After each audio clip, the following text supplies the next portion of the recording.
Welcome to my podcast where I talk about things that I am learning and things that I'm making and things that I am trying. Today is Friday, April 6th, 2018, and I'm coming to you from Calgary, Alberta, Canada, where I live with my husband Andrew and our dog Iggy. You can find me on Ravelry as Hey I'm Kathryn Knits, and you can find me on Instagram at Hey I'm Kathryn _the podcast. So, I am surprised that I am filming today. I did not expect to. In as much as every episode is kind of like flying by the seat of my pants, this one is more so than most because like literally 10 minutes ago I was not going to film because it was cloudy and then the clouds parted and now we actually have some sun. So I'm like, film, get in there. So my notes are sketchy. My t-shirt is... I'm repping my geology shirt from U of A, which I don't normally wear in public or anything like that, but here we are. We're just going to film. We're going to take advantage of the sun while it's here. This might actually be a little bit of a short episode, but we'll see. So, it's been about 2 weeks since I last podcast, and I wanted to film sometime around today. I actually wanted to film earlier in the week because I know I won't have time for the next couple of weeks, and I'm really trying to get back into a schedule. But yeah, it is cold and gross, and we're having snow on and off still, which is why when I was introducing the podcast, I was going to call it February, because even though it's April, it doesn't feel like it. It is still really freaking cold. Wearing sweaters all the time. Winter jackets are still out in full force. Wearing mittens everywhere I go. So yeah, the weather is not ideal, but what can you do? There's not much you can do about the weather.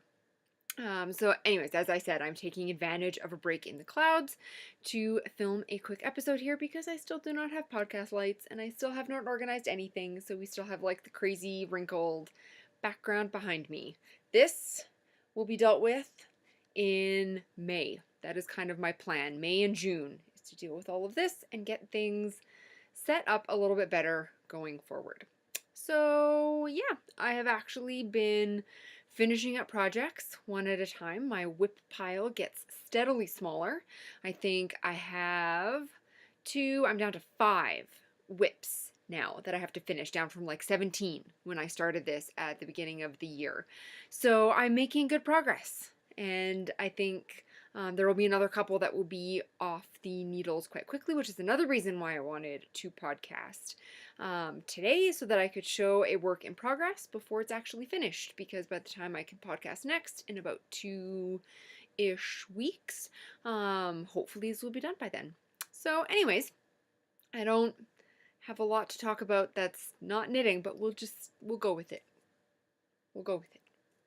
So I have already covered where you can find me on Instagram and Ravelry and where I'm coming to you from and what this is about.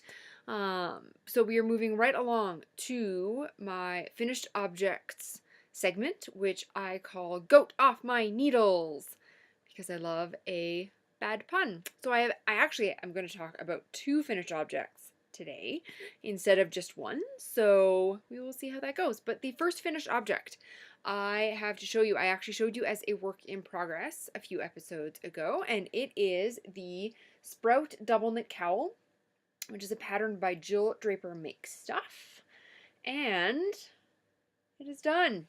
So it's a double knit cowl, which means that, so double knit in terms of a knitting technique means that you are knitting with 2 yarns at the same time. You are knitting the inside and the outside of a garment at the same time, and you are getting a identical pattern on the inside and the outside, but the colors are reversed.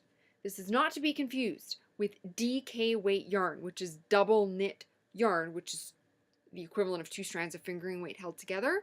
So the technique and the yarn are different. This, I mean, you can knit double knit stuff out of DK weight yarn. There's no reason you can't, but this is worsted. So anyways, double knitting is a thing that I did, and I finished it. So the last time I was on, I was almost done. I was working towards the last pattern repeat.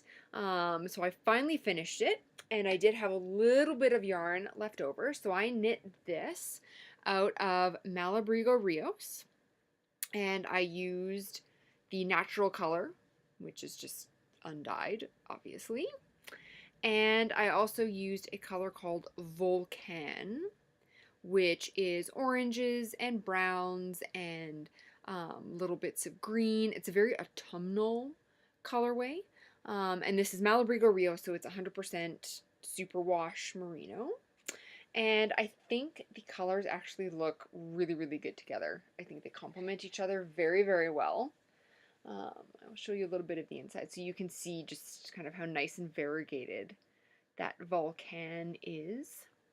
I found this pattern very easy to follow once you actually know the technique of how to get all of the stitches on your needles and what you need to be doing. This is a very, very easy pattern to follow. All of the instructions are, I'll show you just quickly, all of the instructions are charted, so it's very easy to follow along with. You don't need to worry about keeping things in line.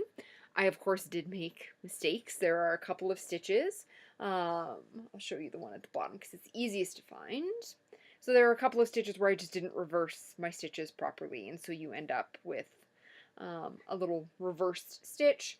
By the time I figured out that I'd made a mistake, I was too many rows past it. I was just not interested in going back and picking it out, and I'm fine with it, especially since the biggest mistake I made was at the very end.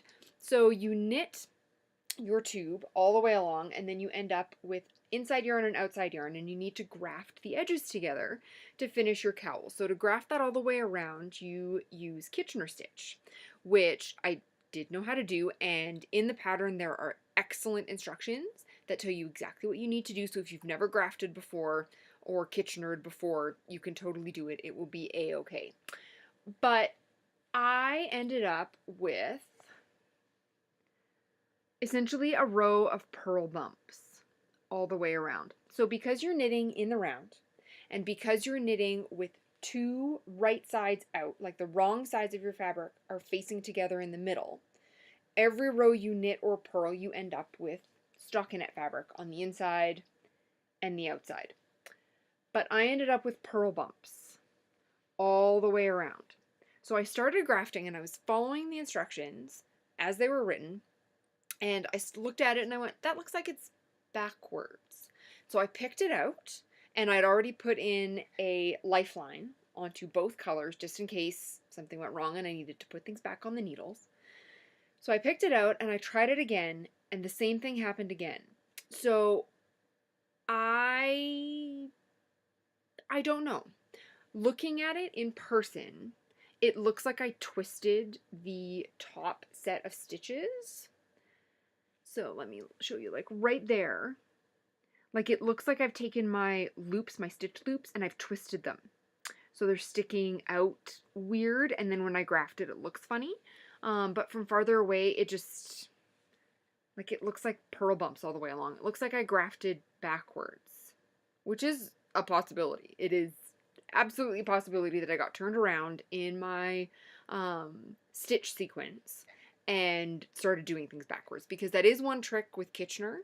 If you're Kitchenering, especially something like this, where you have like well over 100 stitches that you need to Kitchener all at once, do it in one sitting. Get started and just go. And that is what I did. I didn't have any podcasts on.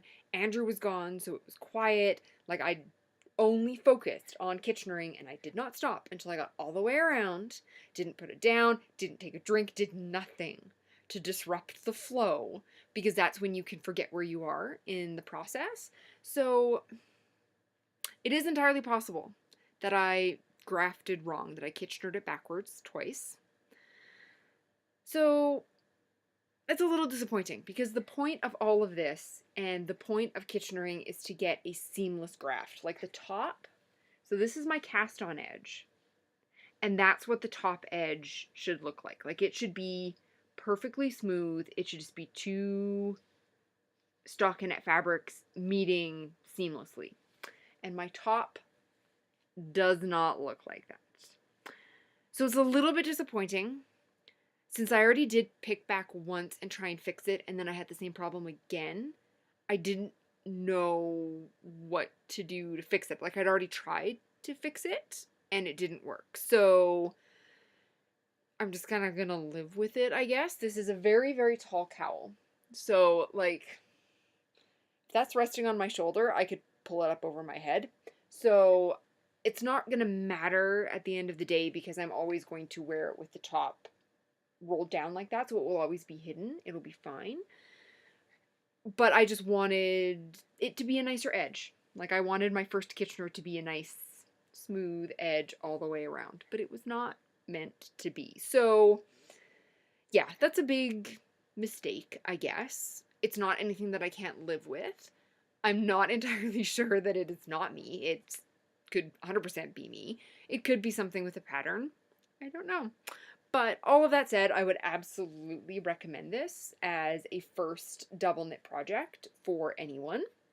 I think it would be easy to customize. If you think that this is too wide, you can take out one of the stitch repeats. If you think it's too tall, you can take out some of the sprout repeats, and you can really customize it to however you want it to end up looking. So anyways, another learning experience. It's done. I haven't blocked it yet because I have yet to block like any of my finished objects ever that I've ever made. There's a growing pile. But anyways, it was fun. I would totally knit it again. I really, really enjoyed it. It looks incredibly difficult, even though it is really, really not. The sprout pattern is quite forgiving. If you're making mistakes when you're switching back and forth between the two yarns, it's a little bit forgiving in that way. If you forget or if you do something incorrectly. So anyways, I would highly recommend this. My difficulties with grafting notwithstanding. But anyways, I just need to practice Kitchener-ing more. I think it's an excellent technique, and once you get the hang of it, it's super easy. So anyways, that is my first finished object. My second finished object, you also saw as a work in progress, and that is the Stranded Bonnet by Kate Davies. So the last time I showed this to you, I had kind of just finished the ribbing and was into the body of the hat, and as you can see, I am done. Yay! So I knit this out of, I think this is Drops Baby Merino. I'm still looking for the labels. I still have not found them. When I do find them, all the information will be up on the Ravelry project page along with photos for this item. So I used this nice bright blue for the main color. And then I actually used two contrast colors instead of one. So I used a really bright orange and a hot pink. And as I said last time, this was advice that I got from the teacher who was teaching this class, and I think it was excellent advice because everything turned out really well. So instead of just having one contrast color, I alternated every row for the contrast colors. So I ended up with this kind of like pixelated look, especially at the top. But then from farther away, it just looks like this really nice bright coral contrast color, which makes sense because coral is pink and orange mixed together. So what can I say about this hat? I started it in class and had to go up like 4 needle sizes, and the fabric was just ridiculous. It did not look good. I didn't like the way it felt, so I ripped it all back, and in the meantime, my gauge changed and loosened up a little bit. So I actually cast this on using a US size 4 needle or 3.5 millimeter. And instead of changing needle sizes after the ribbing, I just kept going in the same needle size, and I think it worked out actually quite well. I was a little bit concerned when I cast it on and started that it was going to be too small, but this hat, I'm going to see if I can do this without like super messing up my hair, but this hat actually fits really, really well. So, as an aside, I understand that people like wear their hats like this to take photos because it's super cute to have like your hair sticking out and then it doesn't look like you're bald or wearing like a bald cap underneath. And I totally get that and I'm fine with that. But I don't know who actually wears their hats like that out in like the cold and the snow and the wind. Maybe it's just me, but my forehead gets super, super cold when I'm out walking the dog. So my hat is always like at my eyebrows. Like it's hat and then sunglasses and like my face is covered.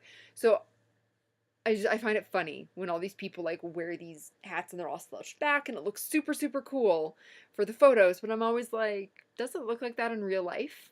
Like if you are knitting your hat to fit the circumference of your head like at an angle, that's going to give you a different measurement than if you're fitting the circumference of your head straight up and down. So I always wonder how their hats actually end up fitting if they wear them like to cover their forehead. Anyways, crazy aside. But anyways, this hat actually does end up fitting and it doesn't stretch out super enormously. So, I mean, this is not the warmest hat ever because it's Drops Baby Merino. Like it's not super warm. So this is not something I'm going to be wearing when it is minus 5,000 outside, but it will be perfect for walking the dog into May and June because that appears to be how long we will have snow and cold and winter. So anyways, the other change that I made is I knit the body longer. So the entire length of the hat from the cast on edge to the crown is supposed to be, I think, 8¼ inches for the slouchy version, which is the version that I knit. And I just kind of kept knitting the body of the hat till I felt like stopping. So I think the body of the hat is like 6 inches. And then you have your crown decreases on top of that. So I haven't measured it yet, and it's not blocked or anything like that. But if I had to guess, I would say that this hat is probably closer to like 9½ inches from cast on to the top as opposed to 8¼ or 8½.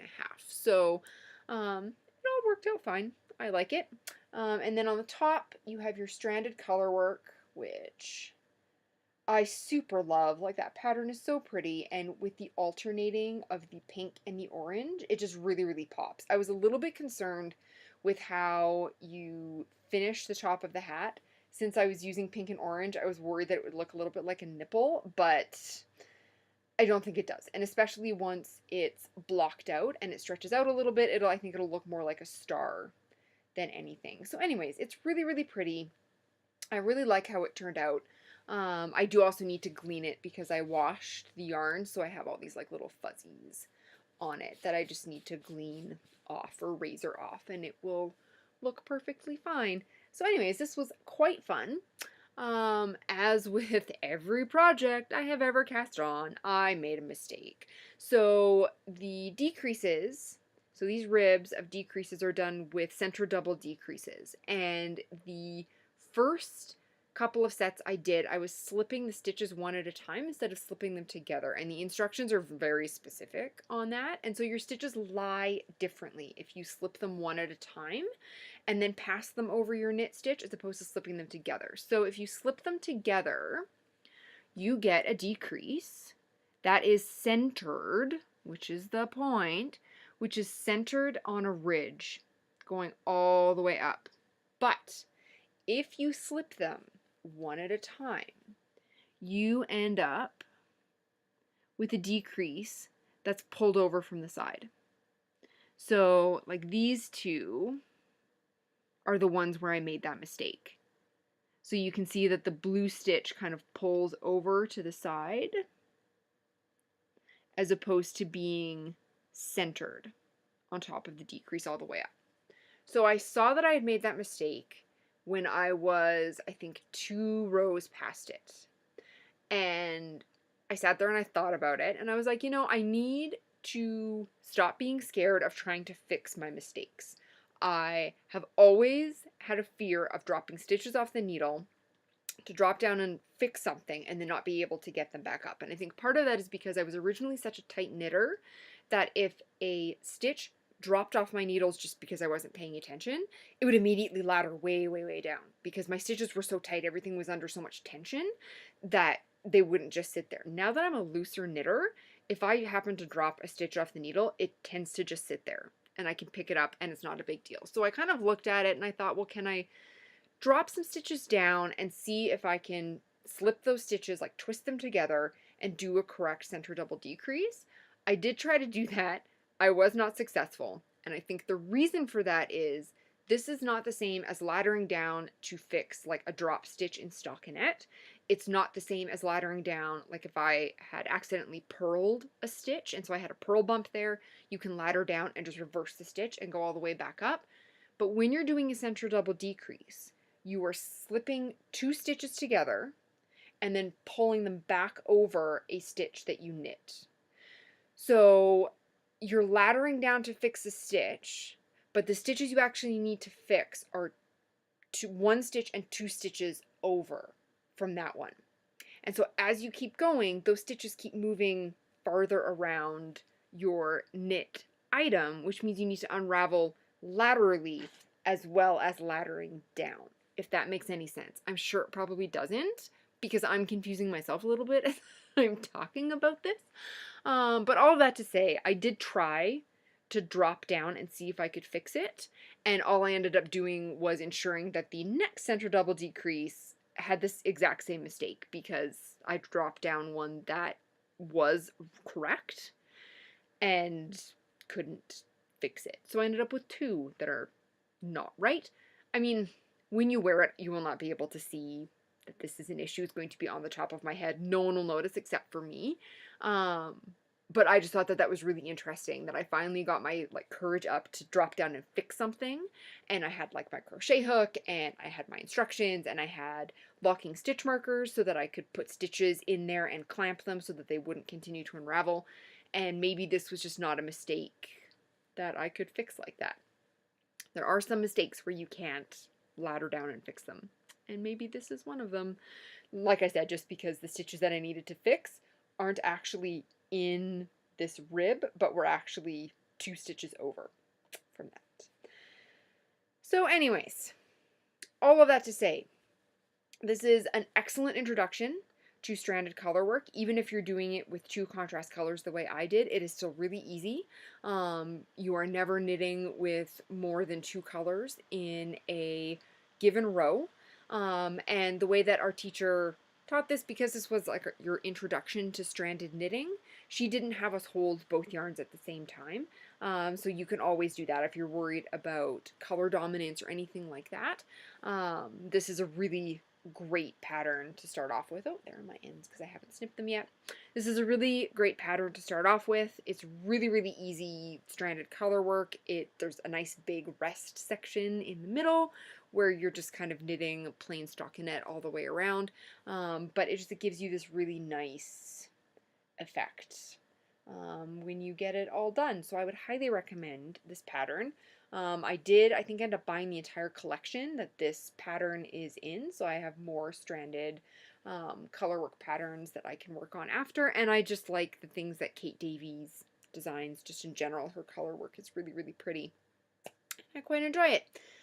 So those are my 2 smaller finished objects, and it feels good to be getting stuff off the needles and just be freeing up some mental space for other things.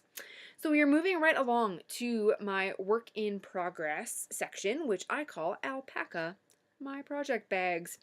And so I only have 1 work in progress to show you right now, and I actually mentioned this at the end of my last episode as my next cast on, and I wound up the yarn and got started. So I am knitting the Miso Shawl by Amba O'Brien, and I am knitting the large size, and I will put a picture in here. I know I put it in last episode, but I will put a picture in here right now.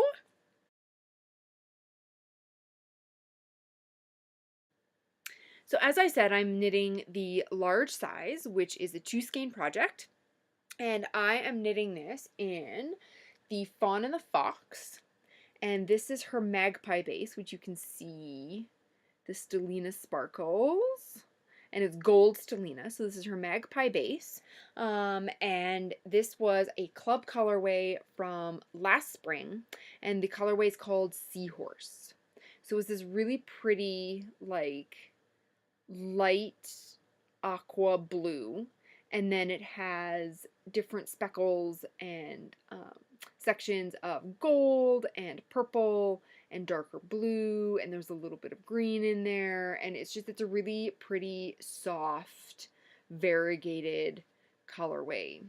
And I just wanted something that was nice and light and springy, and something that I knew I wasn't going to use or want to use for anything else, like in a sweater or as socks or anything like that. So this yarn kind of fit the bill perfectly. And I wanted to show this to you today because I am almost at the halfway point. So you start off with a really little tab and you get bigger and bigger and bigger and bigger until the halfway point, and then you just decrease all the way to the end. So the second half is going to go faster than the first half did because you're obviously losing stitches, getting every single row, or every second row, I guess it is. So I wanted to make sure that I showed this to you while it was still a work in progress. So this is how it's looking so far. So the pattern is nice and simple. The instructions are written as well as being charted. I'm using the charts. And the first time I tried knitting this, I was using the written instructions. The charts are much easier to follow, especially now that I have a little bit of chart reading experience. But the charts are really great in that they give you a cheat sheet as to what your knit work should actually look like, because it's showing you exactly where all of the stitches are in every single repeat section.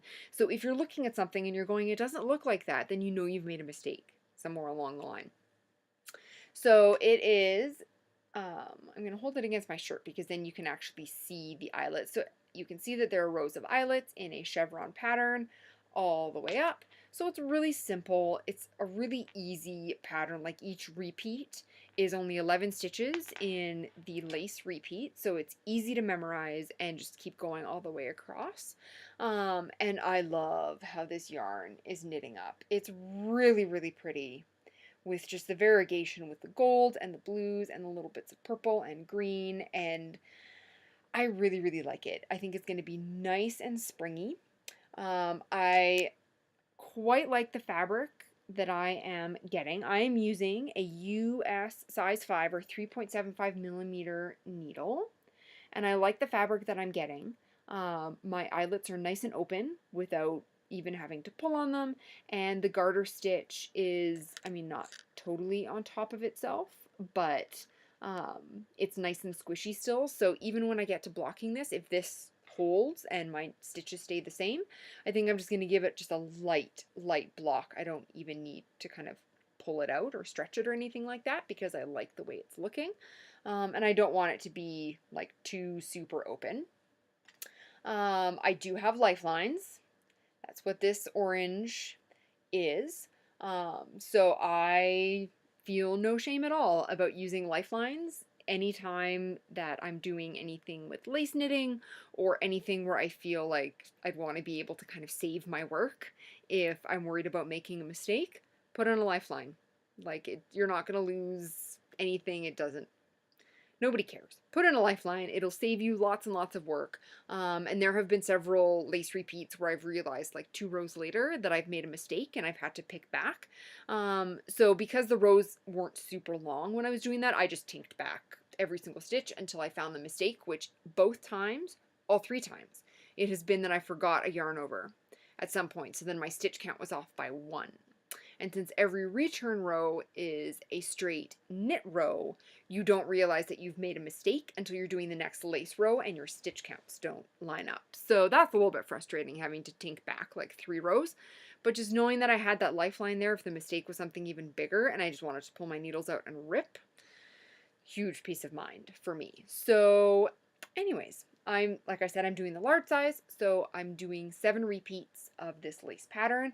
I have just started lace repeat 7, so I am heading up to the midway point.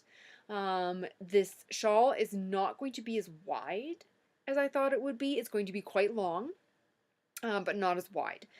So I have been weighing my yarn after every repeat to see if I could maybe squeeze like an 8th repeat out, and I don't think I'm going to have enough yarn to do that.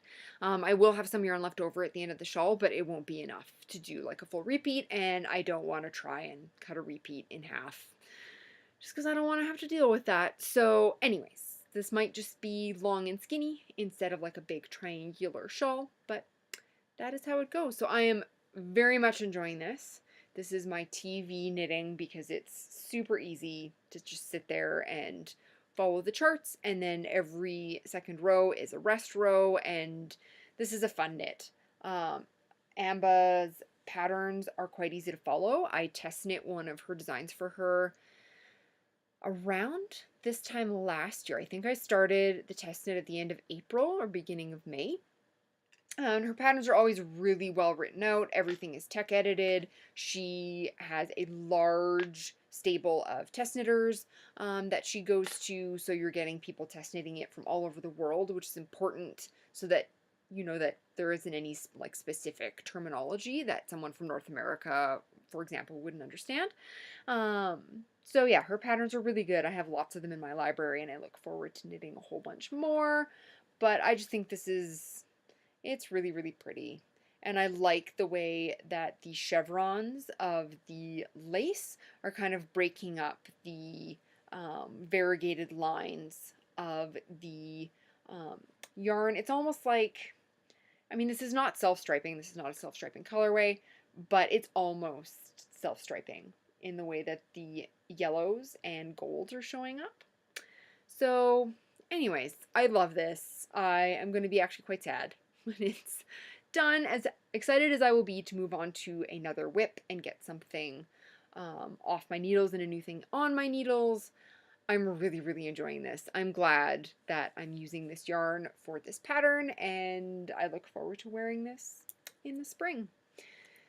So that is all that I had planned today. Like I said, I decided really kind of spur the moment to knit this, to film this. Like I haven't even had lunch yet. I am freaking starving right now.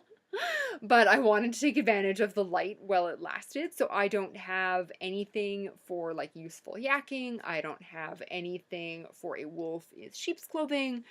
Nothing. So that's pretty much it for today. It was all knitting talk.